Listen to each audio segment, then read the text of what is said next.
Windows Server 2019 integrates heavily with Azure. One of the useful tools is Azure File Sync. What I can do is automatically replicate local file shares to Azure storage. So you have a complete copy of this in Azure. Now, administrators continue to support local access, meaning on your file server, you manage this as if it's not synced to Azure in any way. You set permissions, you create files, folders, all those things managed exactly the same, and users access it if they're local exactly the same. It automatically backs up disparate branch office data, simply meaning your on-site, like your local data, gets saved to Azure, it's going to be backed up. It also allows cloud tiering. This is very useful. Data that is not used that often is automatically moved to Azure off-premise. So we can have data access most often readily available on our local server. Other data can just reside in Azure, and we can have it sync back and forth, basically based on your demand.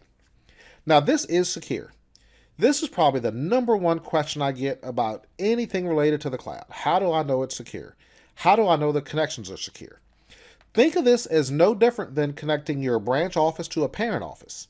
Instead, you are now just connecting your office to the Azure cloud. It uses SSL over port 443, so it is a secure connection. This is a diagram of how it could look. I have a file server in one location in region A. This file server has a share on it, and it synchronizes that to Azure. I have file server B.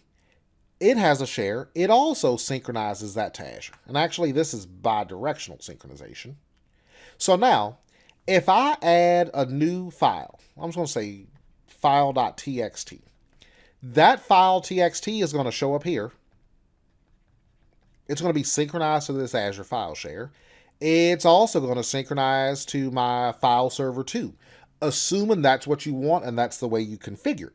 So both of these now replicate to and through Azure. In Azure, it's automatically backed up to my Azure Backup Vault. So we have a backup and recovery solution.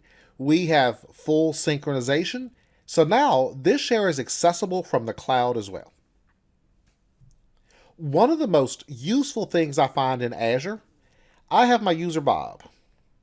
Let's say Bob travels 100% of the time. Maybe he's a sales user, so he is never really in an office. He either works from home or he's traveling around seeing clients. So he's never really in the office. But he needs to connect to these file shares. Well, the old way of doing this was a remote access solution. Wherever Bob was, he would have to connect through a VPN client. Then he could connect to shares and all those things on-prem. Well, when I have this synchronized out to Azure, Bob can automatically have a connection to Azure and to the Azure file share and access these files. Bob can even have a mapped drive. So let's say on Bob's machine for this mapped drive here, that's supposed to say map, it kind of got away from me. But I could have, say, an H drive mapped. Now, anything Bob saves to the H drive is automatically saved out to my Azure file share. No different than having a mapped network drive that you connect to in your on-premise environment. This one just resides in Azure, but still just a share you connect to and through the internet to actually access it.